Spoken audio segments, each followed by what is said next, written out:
As we continue our series regarding really the suffering of God's saints through an overview of the book of Job, we remember where we left off in our last session. It's just after Job had lost everything. And he gave that wonderful benediction. Naked I came from a mother's womb. Naked I will return there. The Lord gave. The Lord has taken away. Blessed be the name of the Lord. Then he himself begins to suffer with these boils. And he must kind of cast out. And so this is where we find him. His wife, implored him to curse God and die. End all this suffering. End all this suffering. This is what I think would be best for you. Why go through this? Just curse God and die. She didn't say kill yourself. Let us also realize and notice that throughout all of his mourning and all of his grief and all of his desperation and all of his anguish as he cries out to God to take his life, he never, ever suggests or even thinks of taking it himself. Okay?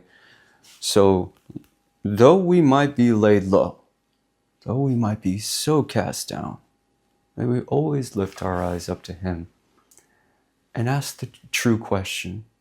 Let us be sincere in our faith. God knows our hearts. So let us not act as though we're bereft of actually suffering. Let us not be stoics. The Christian is not a stoic. It is not one who keeps a stiff upper lip and just pursues on, just marches onward. No, Christian is laid low. He's laid low for many different reasons, but they're all for the cause of God, to glorify him, to magnify him, to glorify him truly in manifesting his truth to others, his comfort to others. So he is our great comforter in order that we might be great comforters to others. And so right after he's struck with these boils and his wife is imploring him to curse God and die, we find in chapter 2, verse 11, now when Job's 3 friends heard of all this adversity that had come upon him, each one came from his own place. Eliphaz the Temanite, Bildad the Shuhite, and Zophar the Naamathite. For they had made an appointment together to come and mourn with him and to comfort him. They set some time. They made sure they were going to do this. These are Job's 3 friends, and they made an appointment. They set a time to go together from their own place for Job.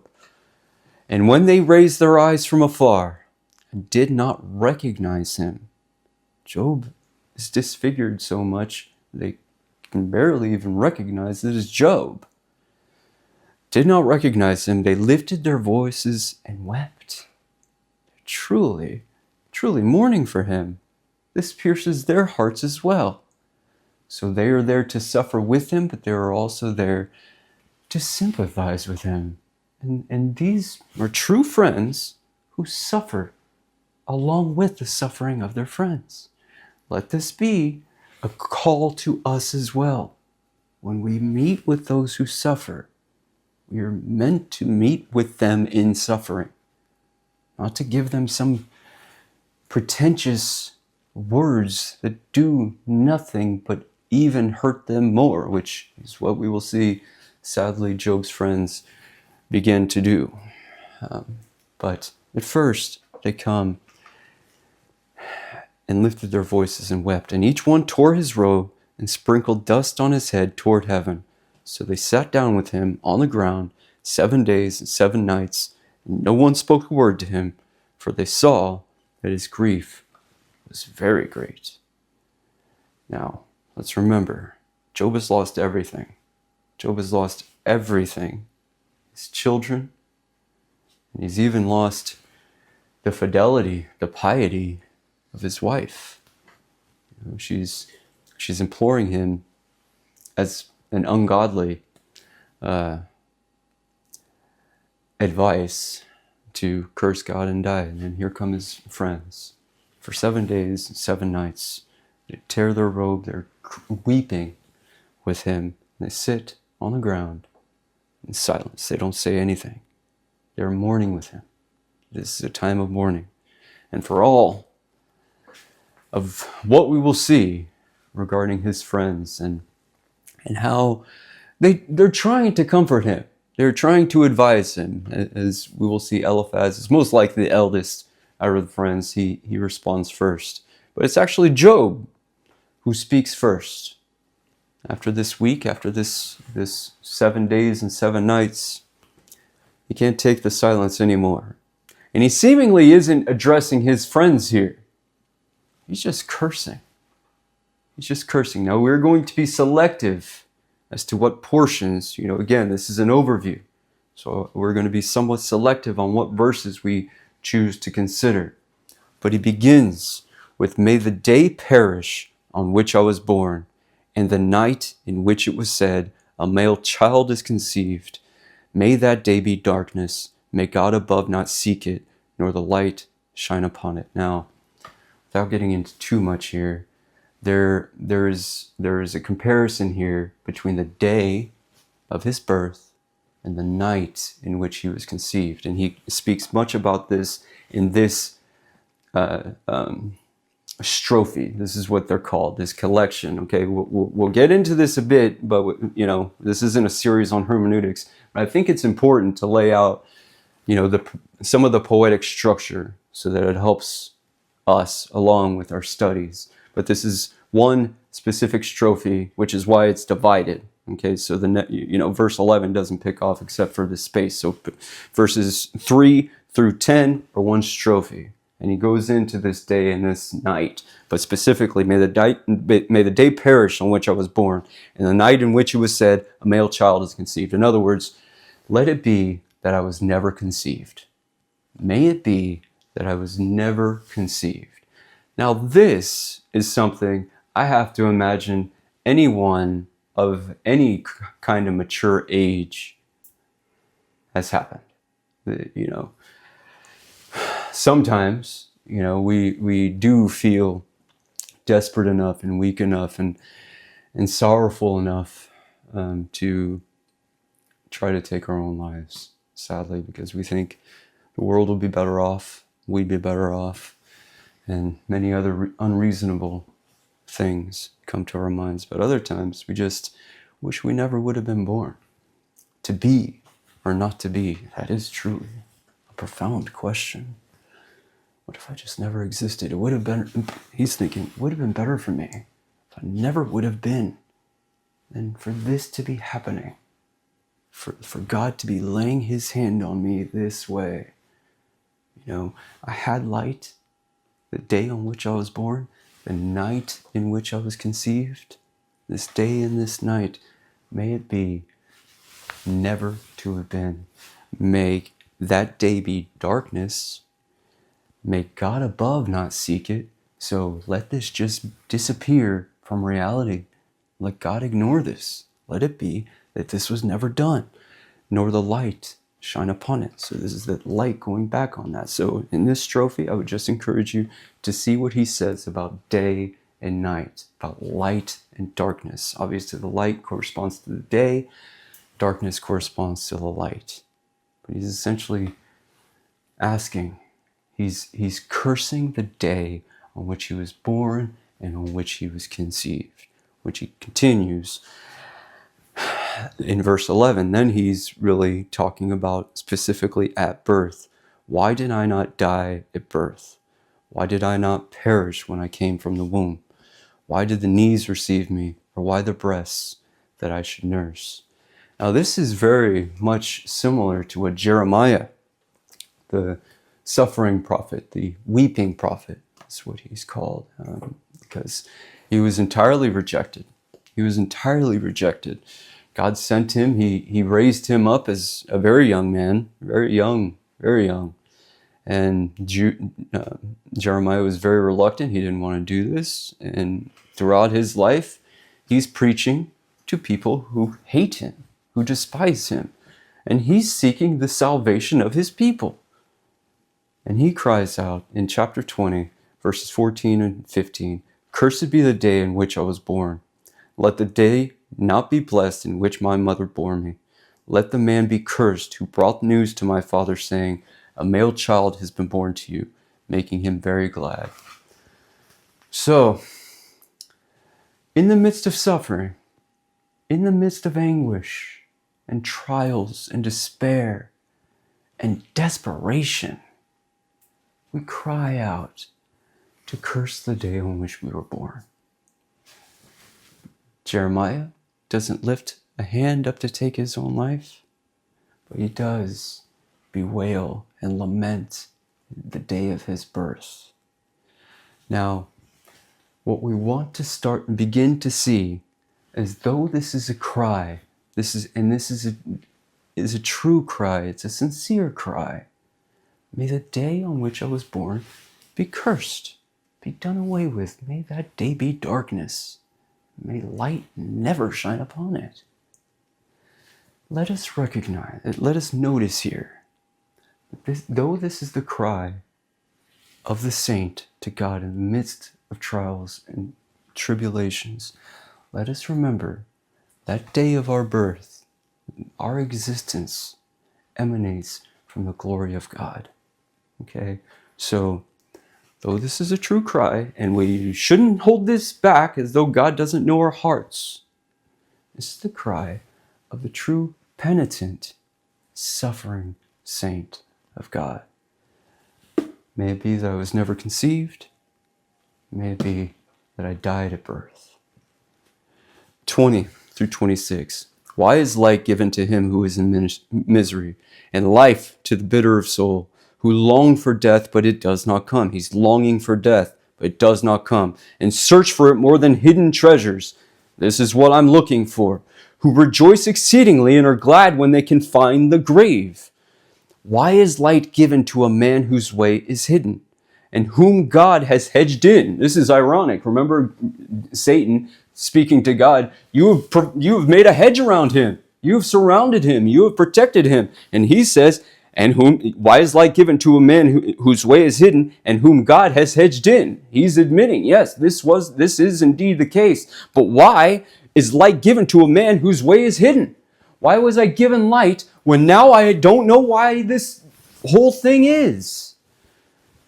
For my sighing comes before I eat, my groanings pour out like water. That's a terrible translation we don't have time to get into. Now, let us also recognize that the English translation does give us a rhythm. So as we read these lines, let's give it a rhythm. So why is light given to him who is in misery, and life to the bitter of soul, who long for death, but it does not come, and search for it more than hidden treasures? I hope you can feel the rhythm, okay? So there's a rhythm here, but the Hebrew, sadly, is lost in much of this, which, if we do a series on hermeneutics, we may or may not get into. But then he says, for the thing I greatly feared has come upon me, and what I dreaded has happened to me. I am not at ease, nor am I quiet. I have no rest, for trouble comes. For the thing I greatly feared has come upon me. God has forsaken me. This is a depiction. Job's suffering is a depiction of the Messiah. This is a wisdom literature, and he is a picture. He is a picture, okay? He's crying out to God, seeking to know the will of God. Now, he is not like Jesus Christ in the Garden of Gethsemane, crying out and sweating drops of blood, saying, not as I will, but your will be done. That is not Job. It's not Job, but he's saying, for the thing I greatly feared has come upon me. God has forsaken me. My God, Eloi, Eloi, lama sabachthani. My God, why have you forsaken me? This is the thing he most greatly dreaded, and this is the thing that has come upon him. Why is light given to a man whose way is hidden? You have gone away from me. This is what I have most dreaded. Moving along, then Eliphaz. If one attempts a word with you, will you become weary? First he begins very softly, very gently. But who can withhold himself from speaking? Surely you have instructed many, and you have strengthened weak hands. You have been a great teacher. You have been a great instructor, a great comforter for those who need you. You've been a great leader. Your words have upheld him who was stumbling, and you have strengthened the feeble knees. But now it comes upon you, and you are weary. It touches you, and you are troubled. Is not your reverence, really your fear, which remember, does Job fear you for nothing? Is not your reverence your confidence, and the integrity of your ways your hope? Now, really quickly, I just wanted to, again, just give you a bit of this poetic structure. Eliphaz is addressed to Job. Now, also, what we want to see is that these are more speeches. They do kind of direct each other and reply to each other, but these are really speeches. These are individual speeches, okay? But the format of this, verse 2, chapter 4, verse 2 is really the opening remark, okay? Verses 3 through 6 is an exhortation. Okay, verses 7 through 11 is God. Okay, so first we have an opening remark, okay? And then we have an exhortation. This is kind of a triangle of sorts, okay? We have opening remark or exhortation. 7 through 11 is God's dealings with men, okay? 12 through 21 is the revelation of truth. And then it starts to come down again. Chapter 5, verses 1 through 16 is back to God's dealings with men. Verses 17 through 26 is again an exhortation. And then verse 27 is a closing remark. So it builds itself, and then it comes back down. But if you look at chapter 5 verses 1 through 16, which goes into the God's dealing with men, and you also look at chapter 4 verses 7 through 11, you can compare these because they're both discussing and talking about God's dealings with men. So I can give this to you, and you can more greatly see the poetic structure and with which to reference and so forth.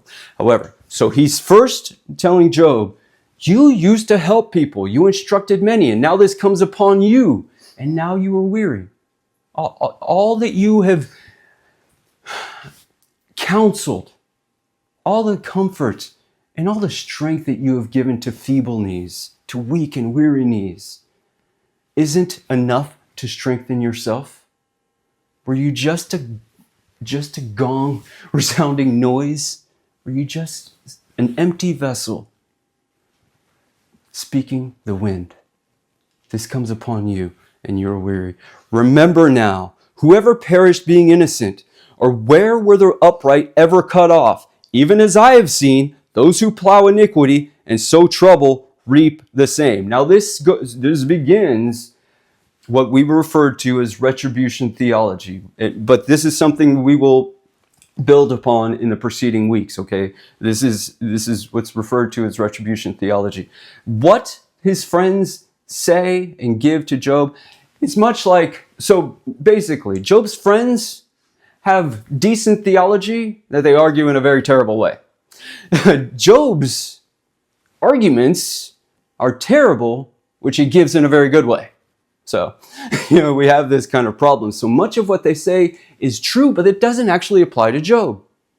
Okay? So he's saying, remember now, whoever perished being innocent, or where were the upright ever cut off? Even as I have seen, this is what I've witnessed, those who plow iniquity and sow trouble reap the same. Right? Bad comes to an evil man, good comes to a good man. Chapter 5, verses 6 and 7. For affliction does not come from the dust, nor does trouble spring from the ground. Yet man is born to trouble as the sparks fly upward. So, in other words, it doesn't come from nowhere. Trouble comes. Nor does trouble spring from the ground. It doesn't come, just unnaturally. For man is born to trouble as the sparks fly upward. So he is, admitting that the righteous, trouble will come upon the righteous as well. But as for me, I would seek God, and to God I would commit my cause, who does great things and unsearchable, marvelous things without number. Job, he blessed God when all these things came upon him.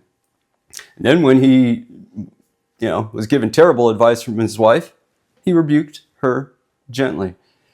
He has not prayed once. In his opening speech, he doesn't pray. He's just cursing. He's just cursing. So for all that people might say and suggest that this is advice, empty advice, Job is already seeking God. He says, but as for me, I would seek God. And to God, I would commit my cause. This is great advice. This is wonderful advice. Who does great things and unsearchable, marvelous things without number. Seek God. This is what I would do. This is definitely something you should do. Verses 17 and 18. Behold, happy is the man whom God corrects. Therefore do not despise the chastening of the Almighty, for he bruises, but he binds up. He wounds, but his hands make whole. This is fantastic. This is fantastic. He will hurt you. He will wound, but then he will bound up. He will chastise, but then he will comfort. This is the way of God. Going on to Job's reply, chapter 6, verse 14 through 16. To him who is afflicted, kindness should be shown by his friend. You know, this is great advice. But where is this morning? Where is your comfort here? You know, I know all this, and this is what, you know, all this dialogue will very much repeat. You know, his friends will say all of this, and Job is like, who doesn't know this? I know all this. It's not doing anything for me right now. So where are your words of comfort? To him who is afflicted, kindness should be shown by his friend, even though he forsakes the fear of the Almighty. So let's say I no longer fear God. Let's say all of my sufferings, all of my trials have caused me to be a pagan. You're still my friends. You're still my friends. Are you only my friends because I fear God? I thought we were true companions. I thought we were true friends. You came to mourn with me. To him who is afflicted, kindness should be shown by his friend. My brothers have dealt deceitfully like a brook. This is, Eliphaz has to be the eldest here because he's saying my brothers, and it's only Eliphaz who has spoken here. My brothers have dealt deceitfully like a brook, like the streams of the brooks that pass away. So it's like a wadi. Remember, in certain areas here, the wadis with storms, with even just a bit of rain, will flood overflowingly and very violently, like the streams of the brooks that pass away, which are dark because of the ice and into which the snow vanishes. That's a beautiful depiction. That's a beautiful picture of darkness in the snow, essentially.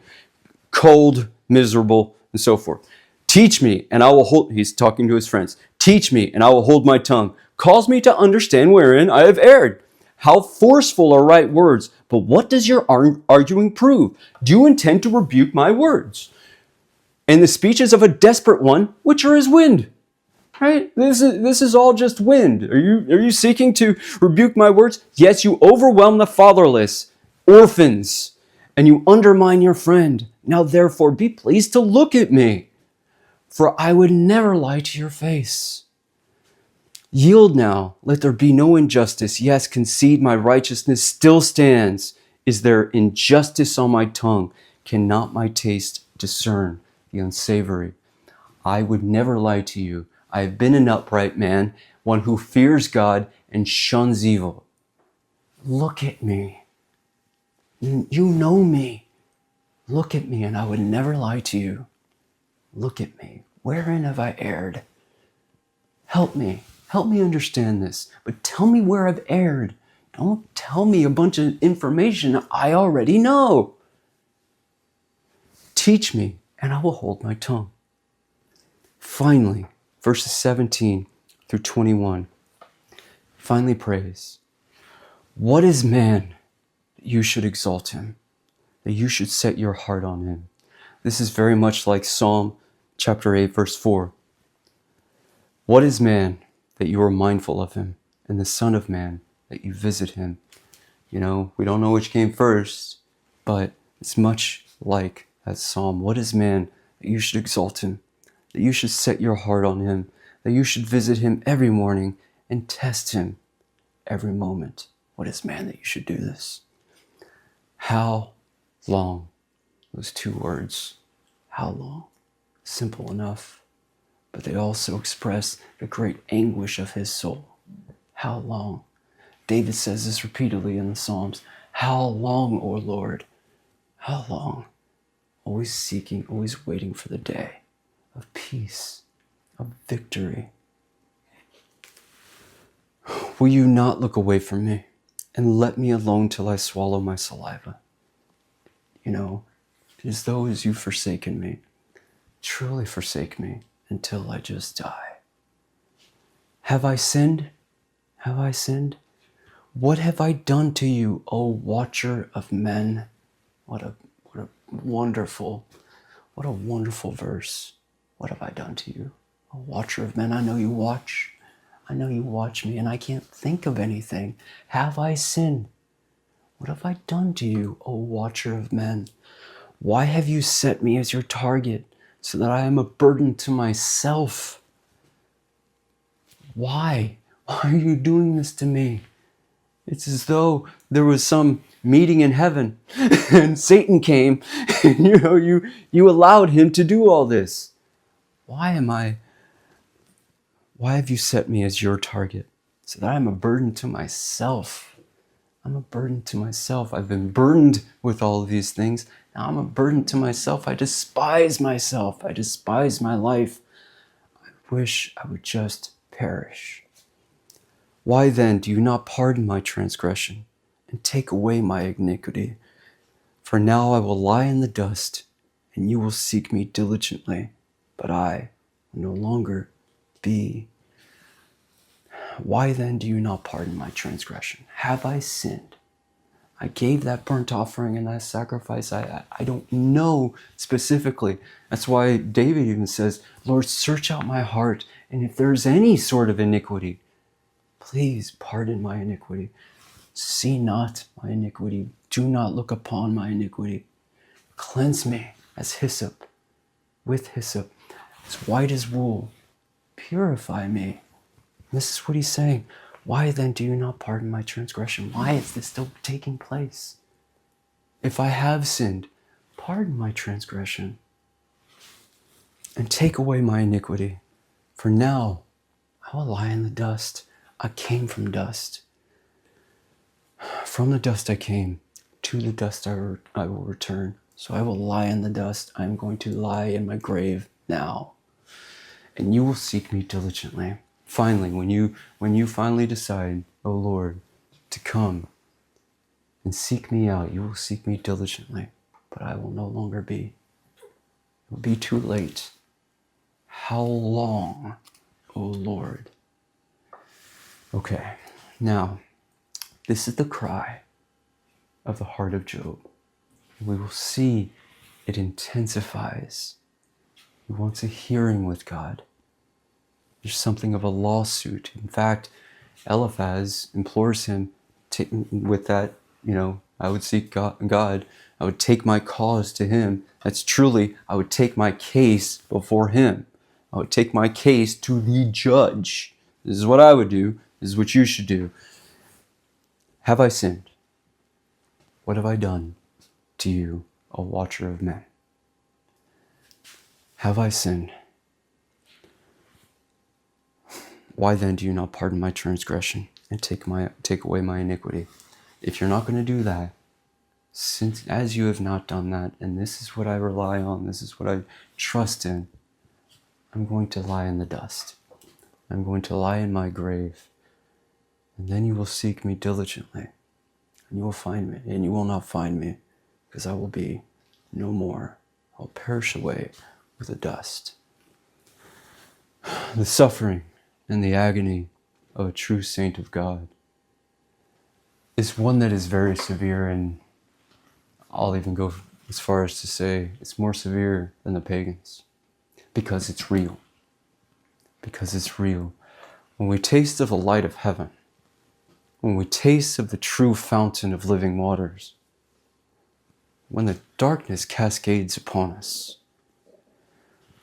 when the thick trials and tribulations come our ways, when the waves of those tempestuous seas, when the strong winds begin to blow, they cast harder upon God's saints, because we are in the light of the Lamb. But this is our King of Kings came and suffered. So we shouldn't be surprised. In one way, we shouldn't be surprised. But just because we know and just because we expect it, let us not.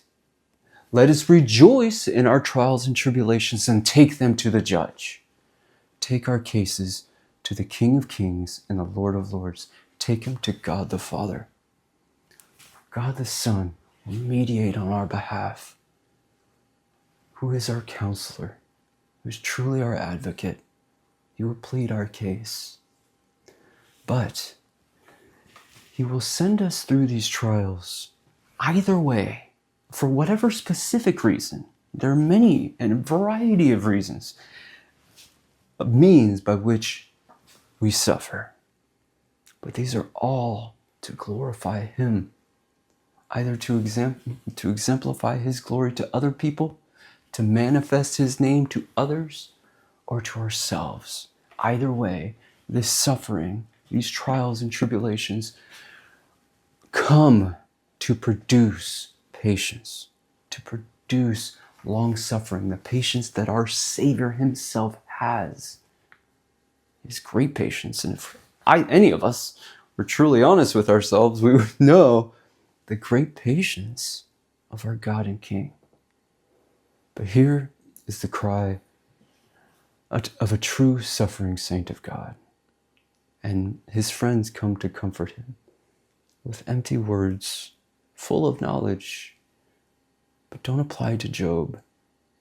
And they don't help the suffering of a man or a woman. Only God can do that, which he will at the end of the book. So, God willing, as we go through this book, as we go through these different dialogues, I want us to see and notice the different themes, basically. So first, he's lamenting his conception. He's lamenting his birth. Eliphaz comes in, never seen a righteous suffer, and so forth. If I were you, I would appeal to God. And then at last, he does. He does with all of his heart. He does. What is man that you should exalt him, that you should set your heart on him, that you should visit him every morning and test him every moment? What is man that you are mindful of him, or the Son of Man that you visit him? Who are we? Who are we, O God? This should be our cry when we're suffering. This should be our cry when we are elated and full of joy, exuberant. But as the weeks go by, let us notice these themes until finally, at last, God speaks. God speaks and shows Job who he truly is. God willing, we will get there before too long. All right. Praise God.